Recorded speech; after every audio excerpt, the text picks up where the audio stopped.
Hello everyone, today we are here to discuss accountancy most important questions जो boards में पक्का आते ही आते हैं। आप सिर्फ इतना भी कर लोगे तो मेरी गारंटी है आपके 80% से ऊपर ज़्यादा नंबर आ ही जाएंगे। दीज आर फ्रीक्वेंट क्वेश्चंस जो अकाउंट्स के पेपर में पक्का आएगा ही आएगा, इसके बिना क्वेश्चन पेपर्स बनते ही नहीं है। These are the questions that you need to thoroughly do.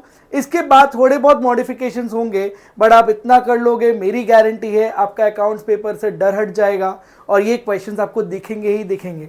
So let's start with the first chapter, accounting of partnership firm, जो फंडामेंटल्स चैप्टर का नाम है हमारा फर्स्ट चैप्टर बुक 1 का, अकाउंटेंसी ऑफ फंडामेंटल्स। इसमें profit and loss appropriation account में जो जो चीज़ें जाती है वो आपको पता होना चाहिए। इसके 2 मार्क्स के एमसीक्यू आ रहे हैं, एक केस स्टडी बेस्ड क्वेश्चन। अगर आपको लॉजिकल कैलकुलेशंस पता है तो अभी आराम से अटेम्प्ट कर पाओगे। दूसरा, पास्ट एडजस्टमेंट 4 नंबर का है, 3 नंबर का पक्का क्वेश्चन है जो आएगा ही आएगा। ये ऑप्शन में आता है बट पास्ट एडजस्टमेंट ज़्यादा इजी कुछ है नहीं। So past adjustment you need to do thoroughly, and guarantee of a partner that can also be come as a 3 mark question. ये दोनों जनरली ऑप्शंस में आता है but past adjustment becomes very very important, वो MCQ point of view से भी और 3 marker point of view से भी। The next chapter is goodwill. Goodwill is a very easy chapter जिसमें average profit method, super profit method, capitalisation of average profit and capitalisation of super profit, ये 4 ही methods है। जिसमें super profit method आपको अच्छे से कर लेना चाहिए, वो बहुत इजी है और उसको बहुत घुमा फिरा के एमसीक्यू में पूछा जाता है। And average profit with adjustments, कि जितने भी एबनॉर्मल प्रॉफिट एबनॉर्मल लॉस के एडजस्टमेंट्स हैं वो वाले कॉन्सेप्चुअल बेस पे आपके एमसीक्यूज और डेथ चैप्टर में गुडविल निकालने के लिए बहुत ज़्यादा इंपॉर्टेंट है। So that you need to do. Change in PSR, it's a very easy chapter. उसमें कुछ ही कॉन्सेप्ट्स है तो पूरा चैप्टर ही इंपॉर्टेंट हो जाता है। सबसे पहले जब बुक वैल्यू को चेंज नहीं करना तो आपको एक एडजस्टमेंट एंट्री पास करनी होती है। वो एडजस्टमेंट एंट्री का आप प्रैक्टिस कर लीजिए, that can 100% come in the exam. Then you have 2 most important topic जो एडमिशन, रिटायरमेंट, डेथ में भी काम आएगा, which is 2 funds in our syllabus, workman compensation reserve and investment fluctuation reserve. Reserve बोलो फंड बोलो एक ही बात है। ये दोनों के सारे वेराइटीज ऑफ जर्नल एंट्रीज ये हम करेंगे और ये वाला कॉन्सेप्ट आपके एग्जाम में आएगा ही आएगा। So you need to be thorough with these 2 concepts. Next come journal entries, journal entries of admission. Admission में जर्नल एंट्रीज 100% आए गई कि गुडविल लाते हो तो प्रीमियम फॉर गुडविल बोलते हैं, नहीं लाते तो करंट अकाउंट खोलते हैं, ओल्ड रेशियो, सैक्रिफाइसिंग रेशियो, वो कॉन्सेप्ट आपको आना चाहिए। That can come as a short 1 marker question और फुल फ्लेज क्वेश्चन में भी काम आएगा। And then you have capital adjustment. 2 तरीके के कैपिटल एडजस्टमेंट होते हैं, जब नया कैपिटल दिया होता है पार्टनर का और जब नया पार्टनर का कैपिटल नहीं दिया होता है। और इसके साथ थर्ड इंपॉर्टेंट कॉन्सेप्ट है आपका hidden goodwill. Hidden goodwill calculation is very important for MCQ point of view and it can come as a 3 mark question as well. तो कैपिटल एडजस्टमेंट कर लोगे वो मोर देन इनफ होगा। इसी क्वेश्चन के practice में आपका ये दोनों कॉन्सेप्ट भी ऑटोमेटिकली रिवाइज हो ही जाता है। Then you have retirement. Retirement में फुल फ्लेजेड क्वेश्चन आपको कर लेना चाहिए, रिवैल्यूएशन अकाउंट बनाना, कैपिटल अकाउंट बनाना एंड बैलेंस शीट बनाना, तीनों में से कोई भी 2 चीज आएगा। और कैपिटल अकाउंट में एडजस्टमेंट जरूर कर लेना। एक है जिसमें कैश कितना मेंटेन करना है, वो वाले एडजस्टमेंट्स जो इस बार के सैम्पल पेपर में भी है, so that becomes important automatically. और एक ही तरीका का कैपिटल एडजस्टमेंट है इन रिटायरमेंट कि आपको नया पार्टनर का capital new profit sharing ratio में एडजस्ट करना है। And then you have loan account, कि जितना भी रिटायरिंग पार्टनर का लोन अमाउंट है उसको इंस्टॉलमेंट में पे करना है, वो डेथ में भी कवर होता है और आपका रिटायरमेंट में भी कवर होता है। उसके वैराइटीज ऑफ कॉन्सेप्ट प्रैक्टिस कर लेना, पिछले 2-3 साल के पेपर्स में वो 4 मार्क का क्वेश्चन फॉर श्योर आ रहा है। So there are varieties of loan account that you need to do. Death में you have journal entries of death question, journal entries आती है। नॉर्मल क्वेश्चन भी आएगा आपके पास, कैपिटल अकाउंट बनाना, रिवैल्यूएशन अकाउंट बनाना, सो वो क्वेश्चन आएगा तो और अच्छा, क्योंकि वो बहुत इजी है। वरना उसको एंटी क्लॉकवाइज आप जर्नल एंट्री खेल लो तो भी आ सकता है। तो डेथ में कुछ ही कॉन्सेप्ट्स है, पीएनएल सस्पेंस अकाउंट का कॉन्सेप्ट, इंटरेस्ट ऑन कैपिटल का कॉन्सेप्ट और गुडविल, WCR, IFR, वो सेम जो आपने रिटायरमेंट चेंज इन PSR में कर रखा है वो यहाँ काम आएगा। The only changes is there is PNL suspense account, उसको आप एवरेज प्रॉफिट मेथड से आपको दिया जा सकता है या सेल बेसिस मेथड से पूछा जा सकता है। इसको आप थरोली प्रैक्टिस कर लो, that becomes very important from death chapter, death of a partner chapter. और एग्जीक्यूटिव लोन अकाउंट जैसे रिटायरमेंट में मैंने बोला था वैसे ही डेथ में भी आ सकता है। दोनों में से एक चैप्टर का आपका लोन रीपेमेंट इंस्टॉलमेंट अकाउंट आएगा ही आएगा 4 मार्क का, so that you need to practise. Dissolution of a partnership में एक रियलाइजेशन अकाउंट फुल फ्लेज सिर्फ रियलाइजेशन अकाउंट बनाना इस साल के सैंपल पेपर में भी था, so it becomes very important, और वो लॉजिक आएगा तो ही आप इसके जर्नल एंट्रीज अटेम्प्ट कर सकते हो। सो रियलाइजेशन अकाउंट पूरा बनाना आना चाहिए, कौन सा एंट्री कहाँ जाएगा, अगर एसेट थर्ड पार्टी लेके जाता है तो उसकी एंट्री नहीं होती है, लोन अगर सेटल कर रहे हैं पार्टनर तो उसकी एंट्रीज क्या होती है, उसका पूरा इफेक्ट आपको आना चाहिए realisation account point of view से। And journal entries is very very very very important from dissolution point of view. अगर जर्नल एंट्रीज आया तो टाइम भी कम लगता है और मार्क्स भी ज़्यादा आते हैं, तो इसकी प्रैक्टिस कर लेना। Journal entries 3 point of view से है, एक आपका रियलाइजेशन एक्सपेंसेस के पूरे इफेक्ट्स कैसे होंगे, एक लोन अकाउंट में कैसे जर्नल एंट्री होती है, और एक normal journal entry of assets and liabilities payment and settlement की एंट्री। रियलाइजेशन एक्सपेंसेस का बहुत ज़्यादा इंपॉर्टेंट आता है कि कौन फर्म खर्चा बेयर कर रहा है, पार्टनर कर रहा है, फर्म कर रहा है, पे कौन कर रहा है, उसका इफेक्ट क्या आएगा, that you need to practise. तो सिर्फ रियलाइजेशन अकाउंट बनाना सीख लो, और अगर आप जर्नल एंट्री कर लेते हो dissolution is more than enough for you. Then you have book 2 which is share capital. Share capital कितना ही कर लो नेवर एंडिंग है, बट आप बेसिक प्रोरेटा कर लो, बेसिक समझ लो कि प्रोरेटा यूज कैसे होता है, कॉल इन एरियर्स क्या होते हैं, उसकी जर्नल एंट्रीज कर लो, तो बोर्ड्स पॉइंट ऑफ व्यू से it's more than enough. Call in advance, अलग अलग केसेस, स्पेशल केसेस उतना मत करो अगर नहीं हो रहा है तो, बाकी obviously more the practice better it is.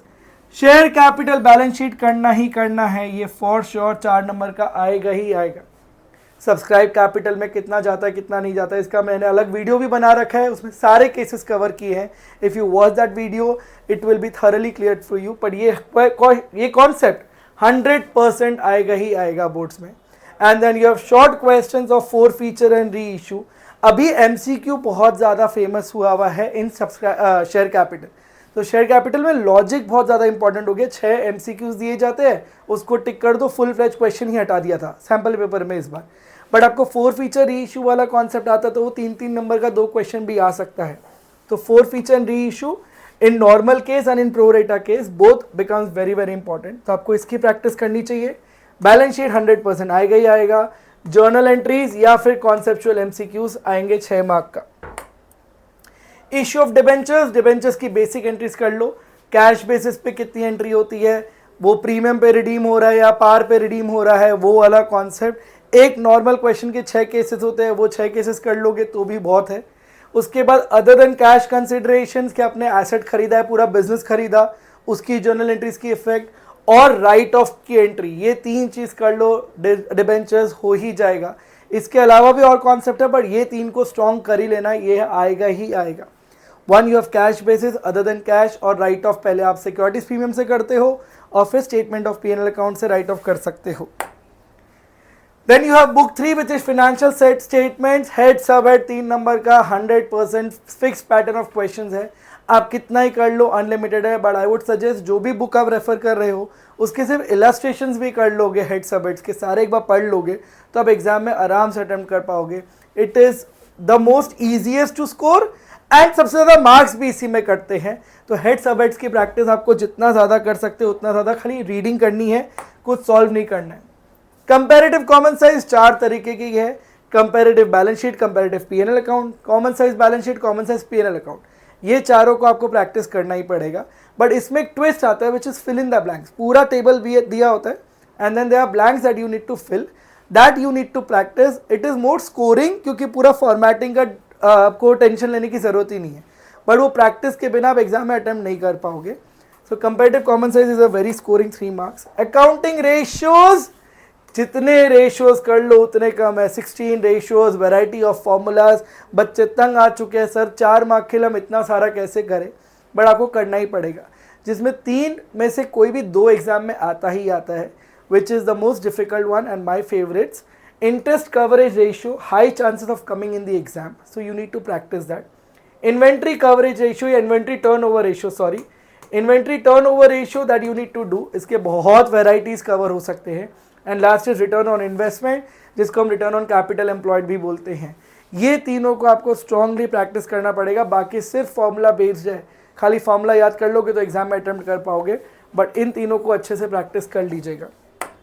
And last is cash flow statement. Cash flow statement में आपको पता है 6 मार्क का लास्ट क्वेश्चन 34th क्वेश्चन पक्का आएगा ही आएगा, plus certain MCQs of it. तो automatically out of 20 marks of book 3 आपका 8 मार्क का तो कैश फ्लो ही आता है। तो it is very very important. Cash flow में फुल फ्लेजेड क्वेश्चन करना ही है आपको, वो आधा भी आ सकता है सिर्फ ऑपरेटिंग एक्टिविटी या सिर्फ इन्वेस्टिंग या फाइनेंसिंग, पर फुल फ्लेजेड भी आ सकता है जिसमें आपको एडजस्टमेंट स्ट्रांगली करना पड़ेगा। 3 एडजस्टमेंट को स्ट्रांग से कर लो तो आपका कैश फ्लो बहुत ईजी हो जाता है, क्योंकि बोर्ड्स पॉइंट ऑफ व्यू से 3 ही एडजस्टमेंट्स मोस्ट फ्रीक्वेंटली आते हैं। बाकी इसमें जितने भी है वो बहुत टेक्निकल और डिटेल बेसिस पे है, बट ये 3 कर लो, विच इज़ एसेट अकाउंट बनाना, चाहे वो विद प्रोविजन एक्यूमुलेटेड डेप्रिसिएशन हो या विदाउट एक्यूमुलेटेड डेप्रिसिएशन हो। दूसरा प्रोविजन फॉर टैक्स का अकाउंट बनाना कि टैक्स मेड दिया हुआ है या टैक्स पेड दिया हुआ है, उससे आपको बैलेंसिंग अमाउंट आएगा। एंड लास्ट इज डिविडेंड की इफेक्ट्स कि डिविडेंड प्रपोज डिविडेंड कब जाएगा, इंटरिम डिविडेंड कहाँ जाएगा, इसका इफेक्ट आपको पता होना चाहिए। So if you do this it is more than enough. देखो पूरा पेपर प्रैक्टिस आप करते जाओ, जितने बार आप अलग अलग पेपर लिखोगे उतने वैरायटी ऑफ क्वेश्चंस कवर होते रहेंगे, प्लस आपको गलतियां पता चलती रहेगी and you can work on it and you can start scoring more and more marks. तो paper practice becomes very very very important बेटा। Even if you score less marks for now, don't run away from it, keep giving the test. Automatically you will see कि हाँ भैया मेरे marks slowly and gradually बढ़ते ही जा रहे हैं। And till the time you don't aim और you don't score your goal, जितने मार्क्स आपको चाहिए आपको और पेपर्स लिखते जाने चाहिए।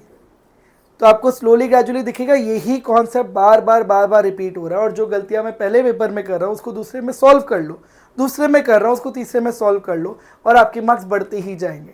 That's the only strategy when you are done with your entire concept. आप देते जाओ, और कॉन्सेप्ट नहीं भी हुआ तो भी पेपर्स लिखते जाओ, एटलीस्ट जितने कॉन्सेप्ट्स हो गए उसके वैरायटी ऑफ क्वेश्चंस आप कवर कर लोगे। So according to me, these were certain important questions that you need to practice from board's point of view. And all the best, the boards are near, keep practicing, keep working hard, have sleepless night because the future will be bright. Result वाले दिन आप बहुत ज़्यादा खुश होंगे जब आप marks देखोगे, बट अभी वो मेहनत करते जाओ करते जाओ करते जाओ।